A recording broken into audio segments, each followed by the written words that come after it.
Shalom, I'm giving all praise to Yahweh, Bashem, El Shai, Bashem, Rakakwada, Shalom to the 144,000, the rest of the elect out there, Shalom to you all. And I'm going to entitle this video, Vetting, What Does It Mean? And I'm going to go into the definition of vetting. You have a video. This was the second video that I saw. Different elder putting up another video dealing with the same subject. This is recently IUIC. There was adultery going on in IUIC, and the main problem is that well, I'll say this: the leadership, they handled it well. I'm pretty sure they got rid of these two people. Whether this woman was, both of them are in part of the IUIC, maybe out of state, but she had a husband in the truth, and he's got a wife, and I guess she's in the truth too. His wife is pregnant or just had a baby, but I believe they're all, this one's husband is in the truth. And I believe, like I said, they're in the same congregation. I don't know what state. But, the leadership of the IUIC caught wind to it, and I'm guarantee you they kicked them out. They kicked both of them, these two, out. Now, the husband, he's probably still in because he didn't know what was going on, and probably the wife of this one, which there's nothing wrong with him going with a woman, even if he has a baby with his current wife, if she's not married. So you can't get on him about that. That's not wicked. But when you listen to this, I don't got to play it because it's all over the place. The other brothers gonna put up videos on it. But if you go to Holy Bible Defenders, adultery in IUIC, what happens with your woman in them schools, whatever else it says. This is why we here at GMS, we do not have women. You're not going to see, first of all, we don't have a school, a building where men and women and children could come in. And if on the camp, you're not going to see women sitting down on beach chairs while we're speaking, because anything can happen out there. And plus, when Paul and the disciples, when they were out there, they didn't have women around them. Now, if you go back, during the time of the apostles, they had congregations, they had women in the congregations too. Apostle Paul straightened them out, talking about a woman, shut your damn mouth, you shouldn't be teaching. You got a questions, don't ask me, ask your husband at home. So the husband asks the Apostle Paul, what's this mean? And he'll go back and tell his wife what it means. But for the most part, the man's supposed to do as much studying and get on the level of a leader. The Apostle Paul said, and Apostle Peter spoke about the diligence, giving diligence, that you're calling the election might be sure. And Paul said that you all show the same diligence. So anybody that's working with Paul, they're supposed to be like another Paul. They're supposed to be as diligent as Paul was. We're supposed to all be diligent. If I do a video or two every day, I'm not saying brothers have to do videos or 2 or 3 videos every day, but you have to be consistent. If you come out to the camp, you it's like you get up, I got to go to this camp again. Or you might do a video maybe once every 3 months or once every month, and you go out to the camp. You might come to the camp late, you might leave early. When we ask you questions about the scriptures, you ain't sure about it, but you've been in this thing for 5 years, you shouldn't be in the camp. So you can watch this video. I only watched up until this point, right about here. And the elder's going to give his commentary on it.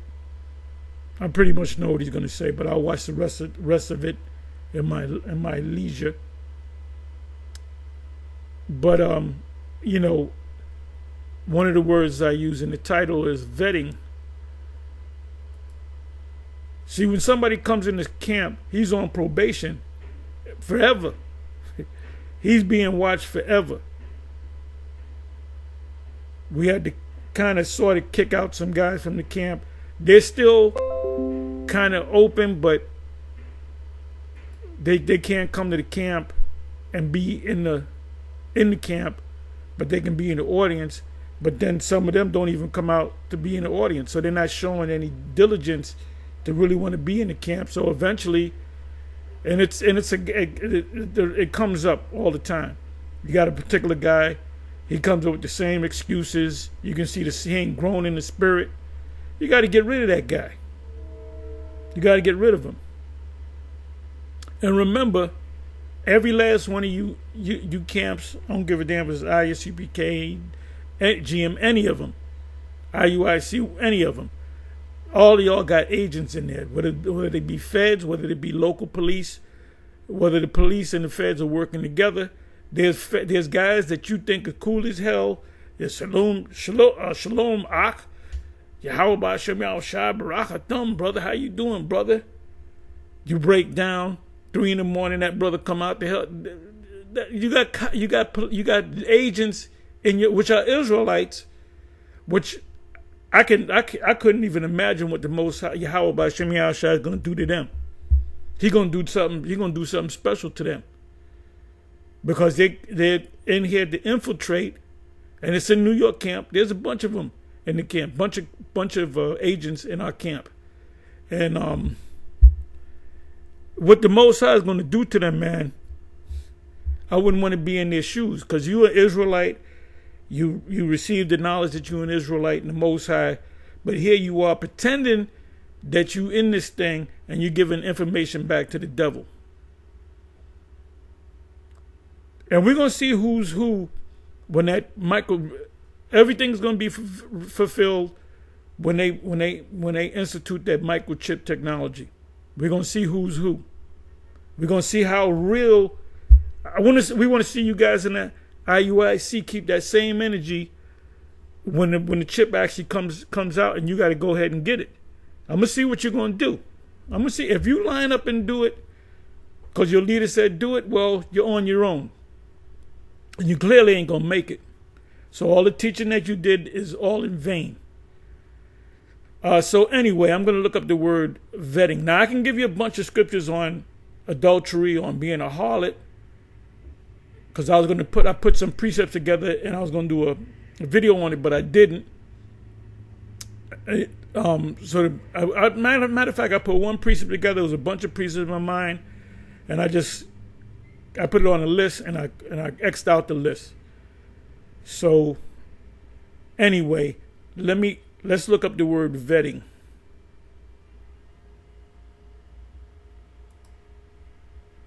Okay, vetting. The action of examining someone or something carefully to make certain that they are or it is acceptable or suitable for something. Meaning, when you come into this truth, you woke up to the truth, you're part of a camp. Well, your first focus is this truth. This is not a seasonal thing. That's why we go out all year long. This is not a seasonal thing. It says this is not one of the things on your list. Okay, I got to go shopping. I got to take my wife out to the movies. I got to take care of the kids because she works late. I'm in the bowling league. I go out and hang out with the boys. We watch the Super Bowl together, the fights. These are guys in the world. And then, 7, 8 on your list. Oh, I got to go out to the camp. And no, this truth is first on your list. This truth goes before your wife and your children. It said everyone who is interviewed for the position has to go through vetting.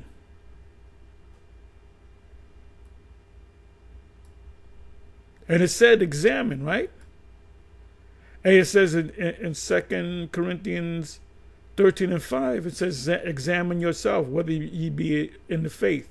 Prove your own selves, lest ye be reprobate.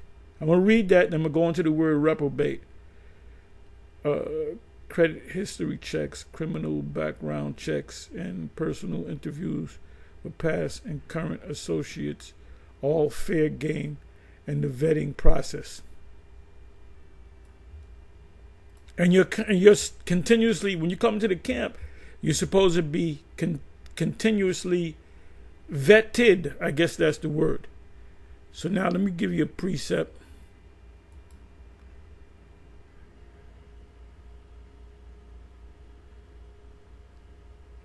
Okay, give me a second. Let me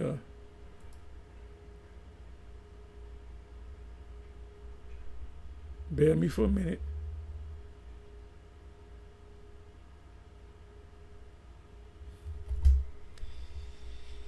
Oh boy.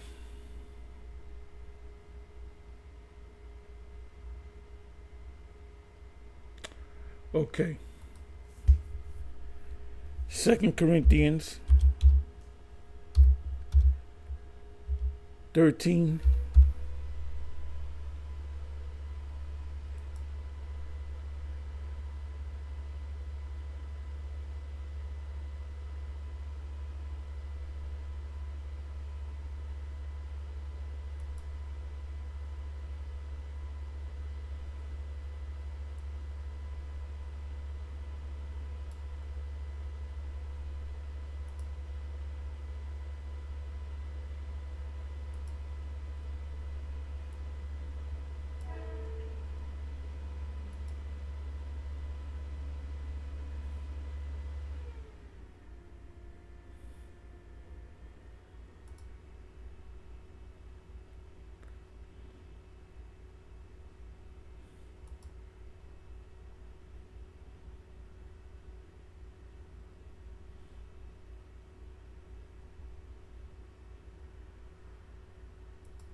Let me try it this way.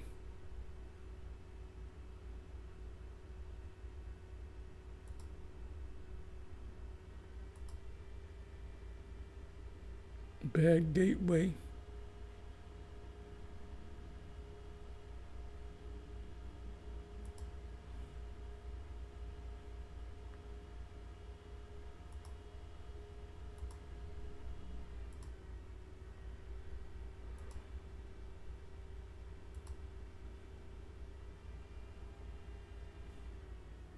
This happened with this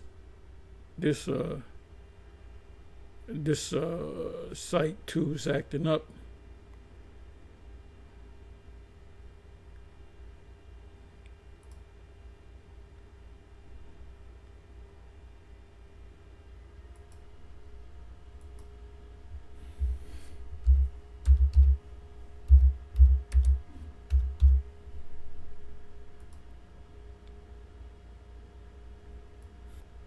So it's not the computer, it's on their end.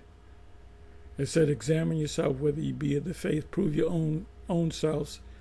Know ye not your own selves, how that Yahushua HaMashiach is in you, except ye be reprobates. So the word that I want is reprobates.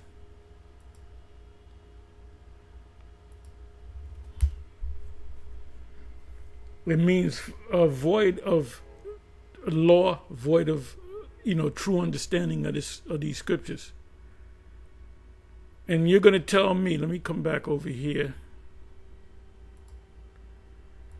You're going to tell me nobody noticed that they were looking at each other or some suspicious shit going on?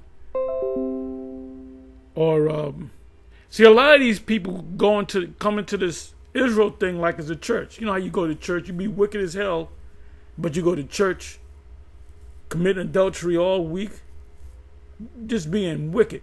And you might even be a Mo, and then you just go to church like everything's good. So a lot of these Israelites out here that join these different schools, camps, whatever, and go to different schools, it's just something to go to. It's just something to do until something new comes along.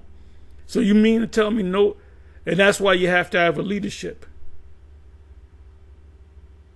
And like I said, this is the other state. So who's the leadership of that other state? Is there real leadership? Now, I'm pretty sure these two were kicked out. So the leadership of the IUIC did the right thing in kicking him out. You can't give him another chance.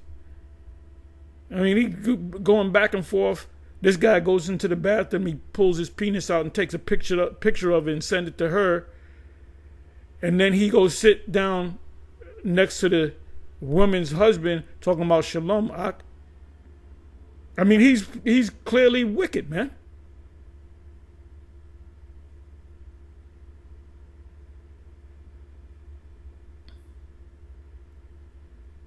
Anyway, let me do this.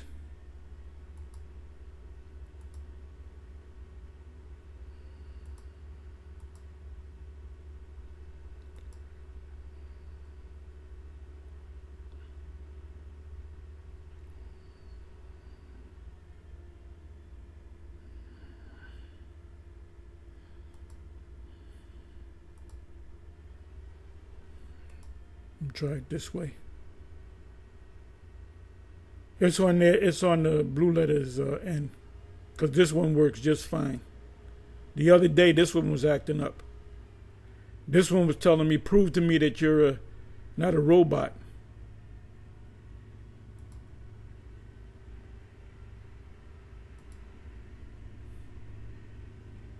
Satan jumping on everybody.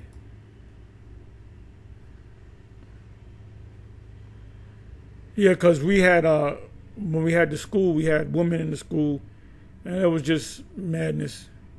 And eventually we said no more women in the school. A lot of brothers got emotional. Those brothers got emotional and had a problem with it. They're back in the world.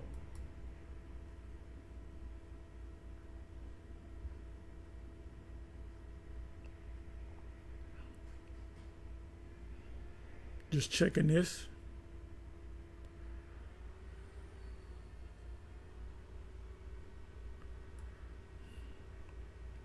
Yeah, when America's on its last leg, this place is done.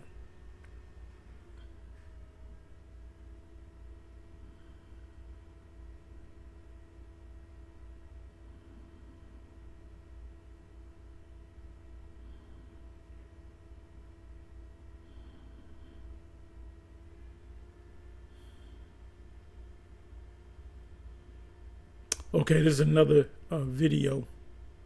Shalom. Give Hashem, Yahweh Shai Hashem, Bakwadash, for giving us the.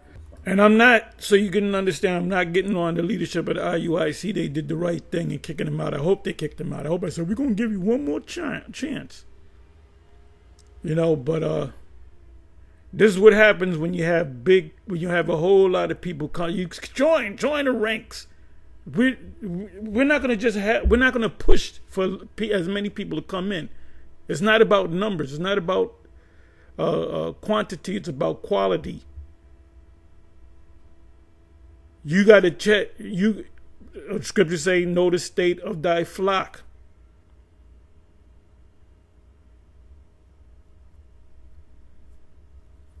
You should know whether your flock is sick, whether this or that, whatever. You're supposed to have a kind of that's why you have leadership. That's why you have, you have captains over hundreds, captains over tens. That's what Jethro told Moses.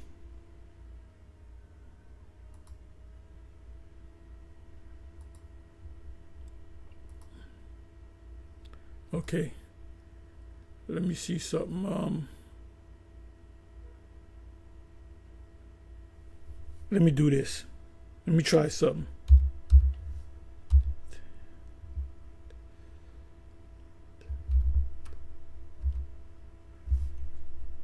Is that how you spell tens?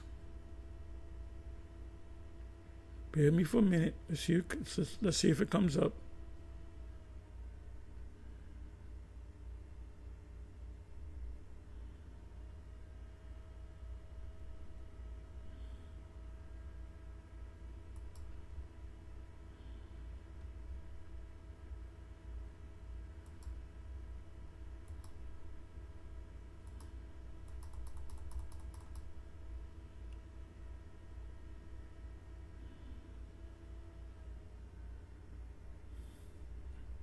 Let me try it this way.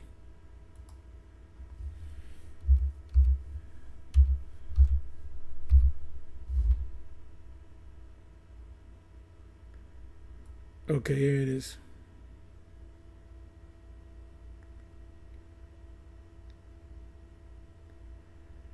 Let me go to the context. These are all three script precepts here are good. I'm going to go to context.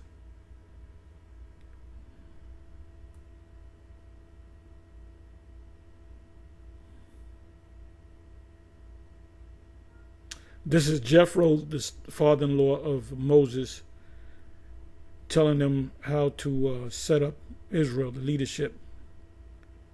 Because he said, what do you do with the... matter of fact, you know what? Let me do. This is 19 verse. Let me go to the whole chapter.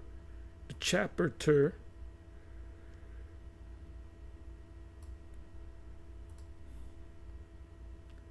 Bear me for a minute.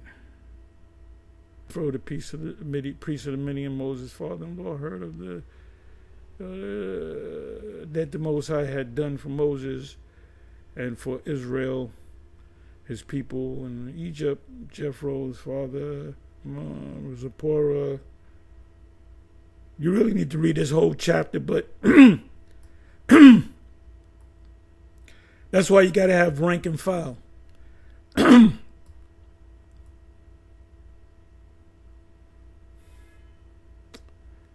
Let me see.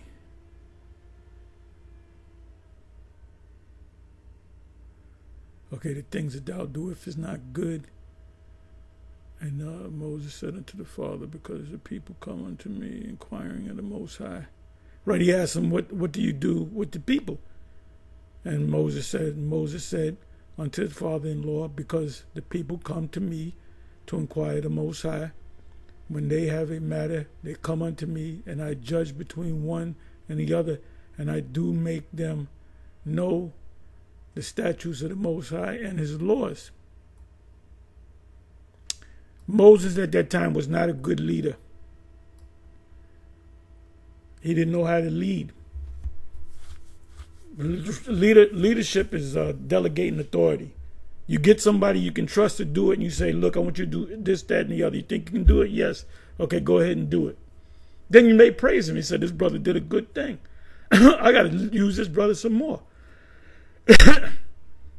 And he'll have people under him that's going to do the same thing. It said, and Moses' father-in-law said unto him, the thing that thou doest is not good.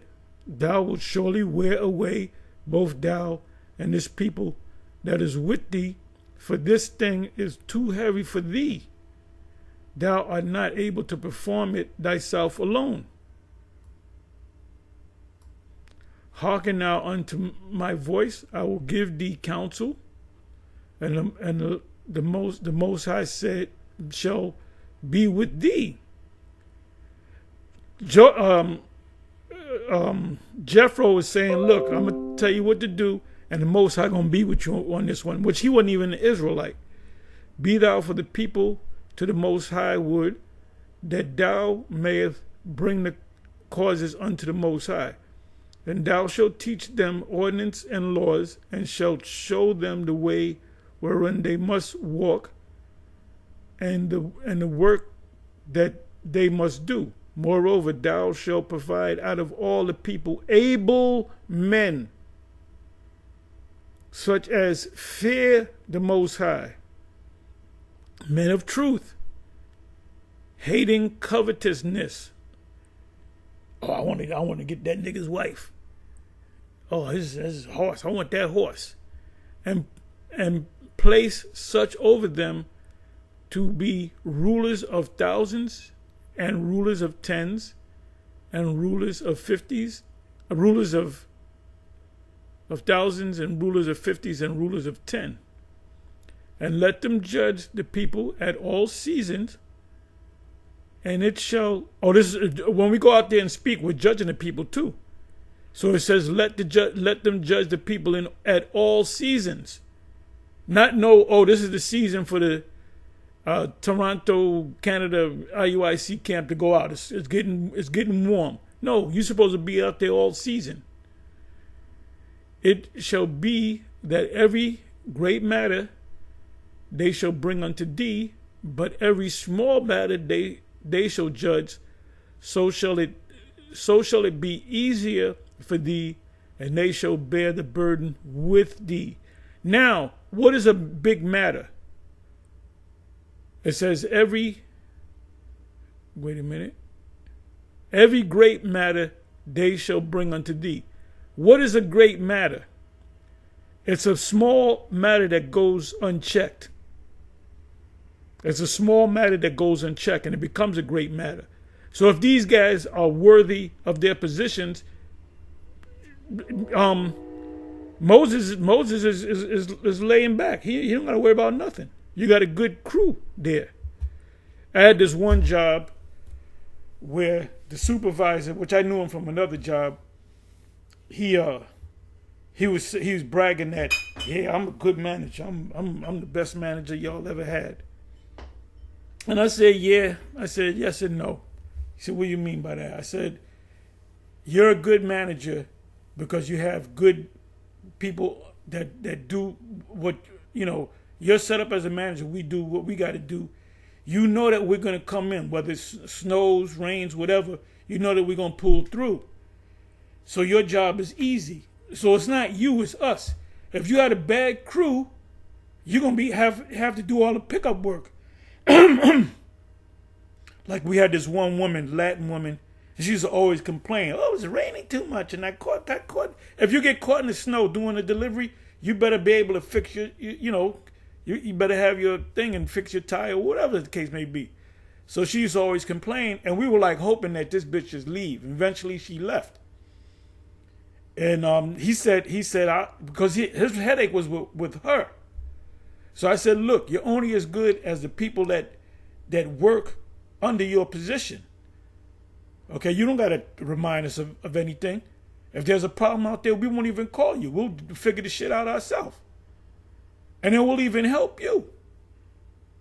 If you got a situation, we'll tell you, well, look, do this, that, and the third. Now, the same thing goes with when you go to Acts, the 6th chapter. The widows, the Grecian widows, which were Israelites, they wanted Peter and them to deal with the business, right? So Peter said, no, we're not going to deal with the business because we're gonna teach and we're gonna pray and we're gonna do these spiritual things, but we're gonna set up men to do that. You got like a treasurer or whatever the case may be. You set up men that you can trust, that you can truly trust.